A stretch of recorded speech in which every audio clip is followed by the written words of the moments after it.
7 rules designed to keep you down. Dark strategies of liberation. Listen to me carefully. If you have opened this text, it means that deep within your reptilian brain, an unpleasant realization is already stirring. Your life does not belong to you. You are a unit in a spreadsheet of someone else's achievements, a calorie consumed by a higher-order social predator. Your entire civilized world is a pen where the walls are painted in soft tones so that you do not thrash in panic while your resources are being pumped out of you. I am not here to comfort you. Psychology is not about loving yourself.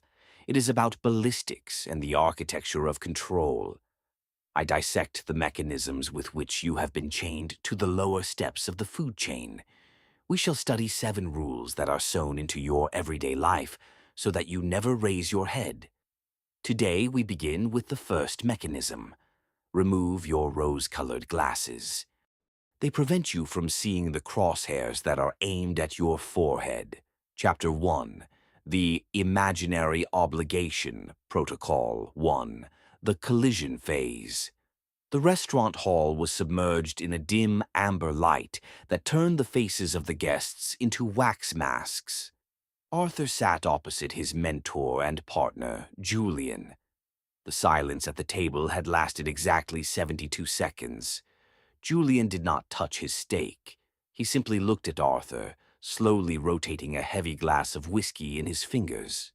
Arthur felt his shirt collar becoming tight. A drop of sweat slowly slid down his spine. He had come to ask for a revision of the contract terms. His share in the project was laughable, considering that he performed 90% of the work. "I have studied your numbers, Arthur," Julian finally said. His voice was quiet, almost tender, but the clang of metal could be heard within it. "You have done a good job. But remember where you would be if 3 years ago I had not pulled you out of that legal pit with your previous startup." Julian made a tiny pause, fixing his gaze on Arthur's pupils. "He is waiting for me to start making excuses. He is using my past as a noose. I gave you a name.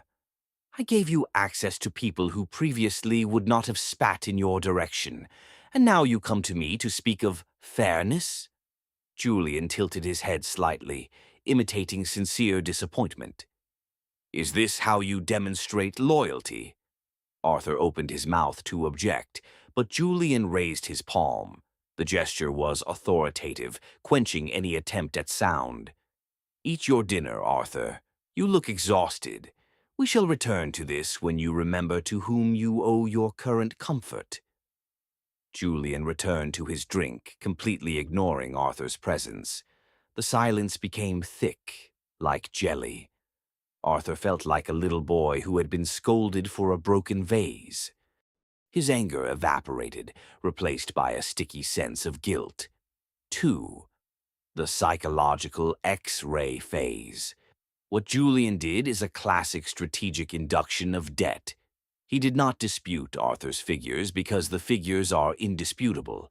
He shifted the discussion from a rational plane to the plane of archaic neurobiology. Cognitive suppression. Julian used the pause to raise the level of cortisol in Arthur's blood. Silence in a social hierarchy is a signal of dominance. The one who remains silent longer forces the opponent to fill the void with excuses. Gaslighting of obligations. By reminding him of a rescue from 3 years ago, the predator creates a lifelong debt pit. This is the devaluation of the victim's current achievements through the hypertrophied value of a past favor. Neurochemistry of guilt. Guilt is the social glue that keeps the herd in check. When Julian speaks of loyalty, he activates ancient mechanisms in Arthur regarding the fear of being exiled from the tribe. Arthur's amygdala screams danger, blocking the prefrontal cortex responsible for the logical calculation of profit. 3. The psychological precedent phase. In 1971, psychologist Dennis Regan conducted an experiment that became a classic of manipulation. The subject worked in a pair with a Confederate named Joe. At some point, Joe would leave and return with 2 bottles of Coca-Cola, one for himself and one for the subject. This was an unasked-for gift. Later, Joe asked the subject to buy lottery tickets. The result? Subjects who had received the soda bought twice as many tickets as those who were given nothing. The price of the tickets was many times higher than the cost of the soda. The rule of reciprocity is a biological survival mechanism of the species, but in the hands of a predator, it turns into a tool of enslavement. You feel the need to repay, even if you did not need the gift, or if its price was negligible. Julian sold Arthur an old favor at the price of his future. 4. The counter-strike phase. If you want to exit this game, you must learn to separate emotions and transactions. Loyalty in business and strategy is a variable, not a constant. Lesson number 1. Break the chain of gratitude. Any help provided to you in the past has already been paid for by your subsequent labor. If a manipulator appeals to old debts, it means they have no rational arguments in the present. Arthur should have replied, "Julian, I am grateful for that chance 3 years ago, and that is precisely why I have brought you a profit 10 times greater than your investment. Our deal in the past is closed. Let us discuss the current market value of my time." 5. Sensory immersion. The air in the restaurant smells of expensive tobacco and old wood, scents of power designed to lull vigilance. The crystal on the tables rings on the edge of ultrasound, irritating the nervous system.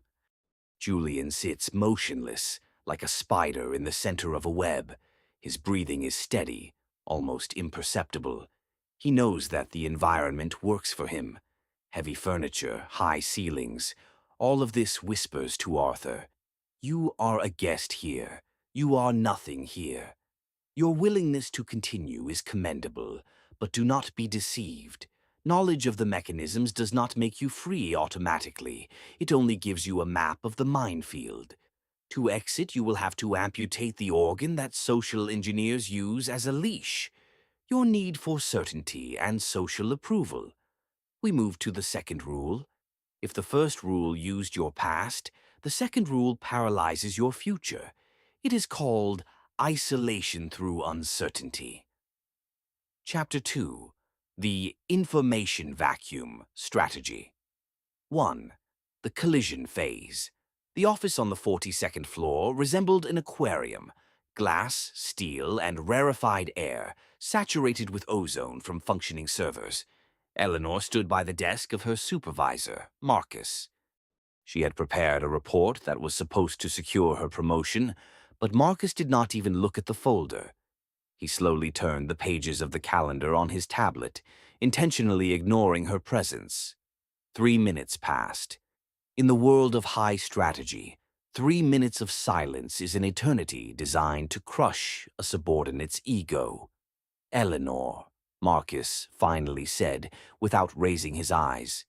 His voice was devoid of intonation, like that of a neural network. "Your colleagues say that you are demonstrating excessive independence in making decisions regarding the Zenith project." Eleanor felt everything tighten inside her. Who exactly is saying this? What decisions? I cleared everything. "Marcus, I followed the protocol. If there are specific complaints..." "Complaints?" Marcus finally looked up. His pupils were narrow, and his face was absolutely motionless, like that of a reptile before a strike. "It is not about complaints. It is about your fitness for the culture of our group. We have decided to transfer part of your authority to Clarence. For now. Temporarily." He did not explain why. He did not specify a time frame. He did not provide criteria for the return of authority. "But she began. "You are dismissed, Eleanor." Your access to analytics for Sector B will be temporarily limited. We need to synchronize. She walked out of the office, feeling as if the floor was slipping from under her feet. Colleagues who were smiling at her just yesterday suddenly buried their faces in their monitors. She had become toxic without knowing why. She found herself in a vacuum. 2. The psychological X-ray phase. Marcus applied radical deprivation of context. This is not just deprivation of work, it is the destruction of reality. Neurochemistry of uncertainty. The human brain evolutionarily hates the unknown more than actual physical pain. When you do not know why you are being punished or how long it will last, your brain begins to generate catastrophic scenarios. Cortisol levels skyrocket, blocking the prefrontal cortex. You enter survival mode, fight or flight. But there is nowhere to run and no one to fight. Social death. Isolation from information is a form of castration for a specialist. Without data, you are useless. The predator makes you incompetent artificially so that you begin to believe it yourself. The double-bind effect. You are given no instructions, yet you are punished for failing to follow them. This creates a state of learned helplessness. 3. The psychological precedent phase. In the 1960s, psychologist Martin Seligman conducted a series of cruel experiments on dogs, discovering the phenomenon of learned helplessness. Dogs in one group were shocked, but they could stop it by pressing a lever.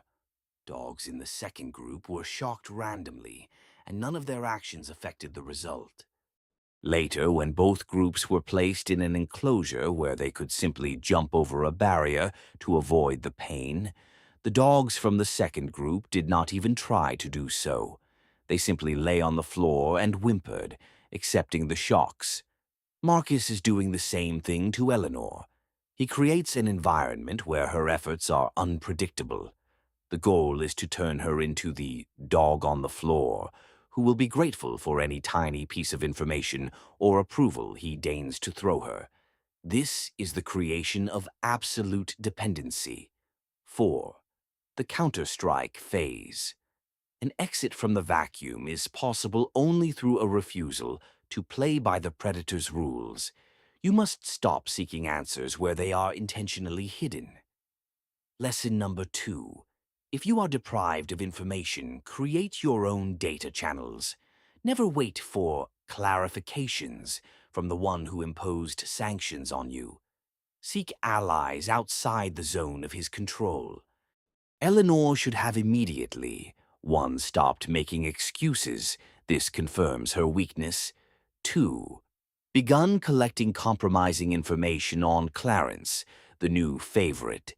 Using external connections, 3. Demonstratively ignored her outcast status, continuing to work with icy calm. A predator feeds on your panic. If you do not panic in a vacuum, he begins to feel anxiety himself, as his weapon has failed. 5. Sensory immersion. Dead silence stands in the office, interrupted only by the quiet rustle of the air conditioning system. The air is dry, making the throat scratchy. The bluish light of the LEDs makes the skin of the employees deathly pale. Marcus sits in his chair. His reflection in the window glass is doubled, creating the illusion of the presence of 2 monsters. He feels like a god in this sterile, controlled void. He enjoys how the scent of Eleanor's fear mixes with the aroma of his expensive cologne. Chapter 3. The Trap of Sincerity. 1. The collision phase. An evening in a cozy living room, flooded with the soft light of a floor lamp. It smells of freshly brewed coffee and cinnamon, aromas that the brain erroneously identifies as markers of safety. Sarah sits on the sofa, pulling her knees to her chin. Opposite her is Liam, a person with whom she has been in a relationship for 2 years. Liam looks depressed. He has just opened up to her, telling her about his childhood fear of being unwanted and how his father betrayed him. His voice trembled. Tears stood in his eyes. "I have never told anyone about this, Sarah," he whispered. "I can only trust you. I feel so defenseless right now." Sarah feels a powerful surge of tenderness and responsibility. Her biological caregiving mechanism is activated at 100%. She wants to repay him with the same level of trust. "Oh, Liam, I also want to be honest with you. You know I still carry that story from college with me. When I failed my internship because of my depression, I am still afraid that I am not good enough for serious matters." Liam listens attentively, his gaze fixed on her lips. He does not interrupt. He absorbs every word as a sponge absorbs poison. Recorded. Point of pain, fear of professional failure, trigger, memories of depression. 2 weeks pass. Sarah has an important interview coming up. She is on edge. Liam approaches her from behind, places his hands on her shoulders, and says quietly, "Darling, perhaps you should decline. Do you remember what happened last time when you took on too much? I am just afraid that your instability will return. I do not want to see you destroy yourself." Sarah freezes. Liam's support feels like ice water. He did not hit her. He simply used her own confession to castrate her ambitions. He turned her trust into a cage. 2. The psychological X-ray phase. Liam used the strategy of false intimacy. This is a classic method of intelligence gathering under the mask of emotional stripping. Neurochemistry of oxytocin. Capture. When someone shares a secret with us, our brain releases oxytocin, the hormone of attachment. Oxytocin lowers the level of critical thinking and fear. We feel a biological need to respond with mutual vulnerability. Liam provoked this release by feeding Sarah a cheap, pre-prepared story to gain access to her real points of pain. Inversion of guilt. Now that Liam is using her fears against her, he is doing it for her own good. This is the highest form of manipulation, aggression packaged as care. Erosion of self-esteem. Constant reminders of past mistakes under the guise of empathy destroy the neural connections responsible for self-confidence. The victim begins to believe that her weaknesses are her essence, and the manipulator is the only one who accepts her as terrible as she is. 4. The counter-strike phase. In personal life, an absence of boundaries is not intimacy. It is negligence. Your secrets are your gold reserve. Lesson number 3. Never reveal your critical vulnerabilities, pain points, past traumas, true fears, to those who have not proven their loyalty through years of shared crises. Information hygiene in relationships is more important than emotional openness. Sarah should have recognized the attack. When Liam began to press on her fear of instability, the correct response should have been cold. "Liam, I appreciate your concern, but my experience in college is the foundation on which I have built my current strength. I do not discuss my career decisions in the context of my old fears. Let us close this topic." Chapter 4. The Illusion of Choice.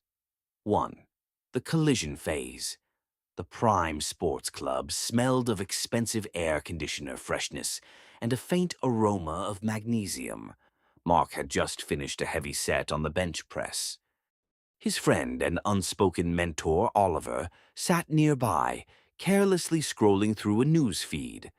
Oliver always looked impeccable, even after a workout. Not a single extra drop of sweat, not a single extra movement. Mark planned to finally go out of town with his family this weekend. He had promised this to his wife 3 months ago. No, on Monday, a tender was opening that could bring Oliver's company millions, and Mark only a prospect of recognition.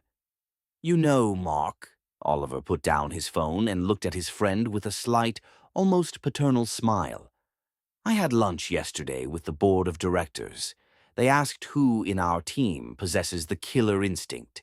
I gave them your name, but I added that you are currently at a crossroads. Mark froze. The towel became still in his hands.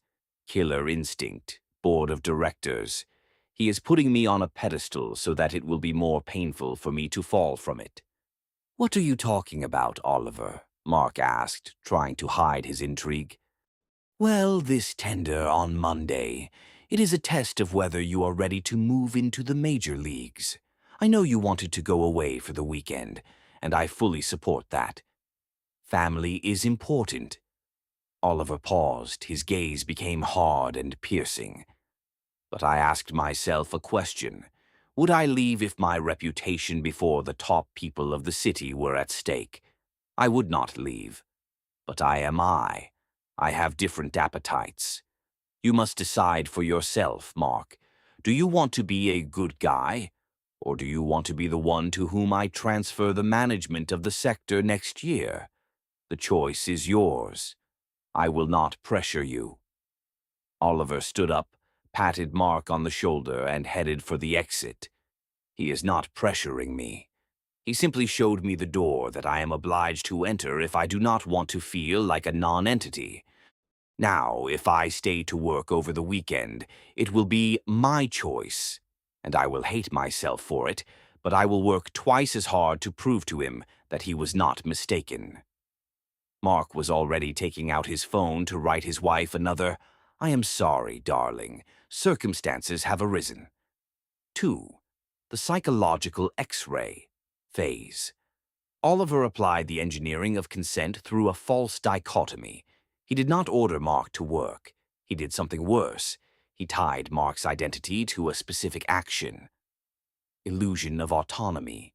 When a manipulator says, "The choice is yours," he removes from himself the responsibility for exploitation. If you agree, you cannot blame him, only yourself. This prevents the emergence of righteous anger that could lead to rebellion. Social proof and status. Oliver used the board of directors as an external force, creating a deficit of approval.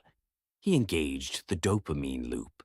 The expectation of a reward managing the sector is much stronger than the reward itself. Cognitive dissonance. Mark is now in a trap. If he leaves for his family, he acknowledges himself as weak and lacking killer instinct. To avoid this painful self-assessment, he chooses self-exploitation, convincing himself that it is an investment in the future. 4. The counter-strike phase. Manipulation of choice works only when you accept the coordinate system imposed upon you. Lesson number 4. Your right to choose does not mean that you must choose from the offered options. The one who sets the frame of the discussion has already won it. If you are offered a choice between career and family, always choose the third option, your own interests, which do not depend on the manipulator's assessment. Mark should have replied, "Oliver, I am glad the board of directors sees my potential.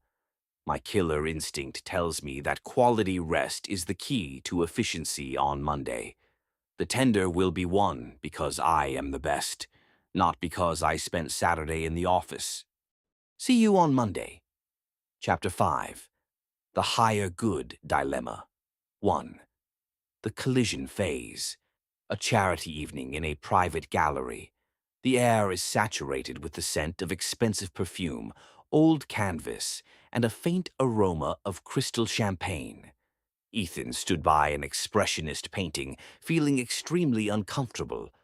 Christopher appeared beside him, a man whose fortune was measured in 10-digit figures and whose influence extended to entire ministries. Christopher was a longtime friend of Ethan's family. He helped Ethan obtain a study grant when his father went bankrupt. Now Christopher needed a favor. "Listen, Ethan," Christopher spoke insidiously, looking not at his companion but at the chaotic strokes of paint on the wall. The company Vanguard, where you now work in the internal audit department, has one complex asset. I want to acquire it through a shell structure. You simply need to close your eyes to the discrepancy in the B-14 documents. Ethan felt a cold sensation in his stomach. This is a crime.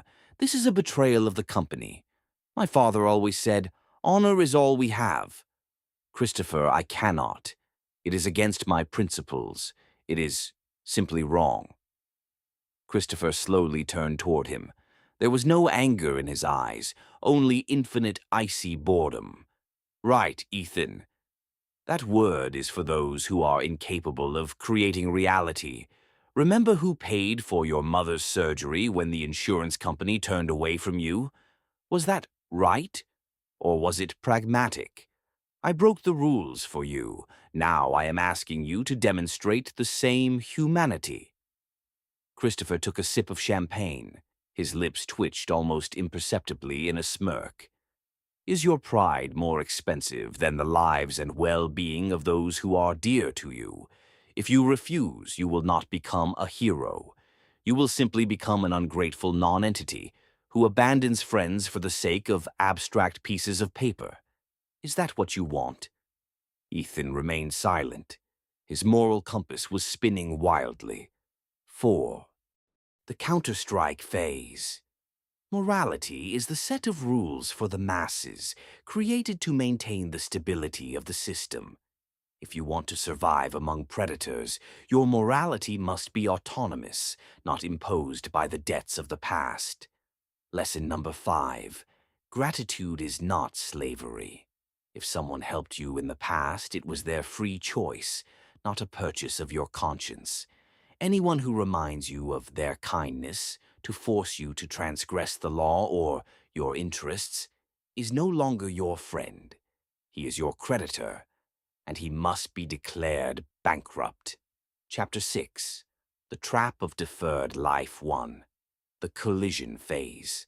An apartment in a prestigious district, panoramic windows, a view of the city lights. Sophie stands at the window, clutching a glass of cold tea. She is 34. She has spent 5 of those years beside Thomas. Thomas is a charismatic man, perpetually on the threshold of a great discovery. He does not work a regular job. He is building the ecosystem of the future. For all these 5 years, Sophie has been paying their bills, supporting him during creative crises, and listening to his grandiose plans. Sophie, baby, you understand. Thomas approached from behind and softly hugged her waist. His voice was deep and enveloping. Now is a critical moment.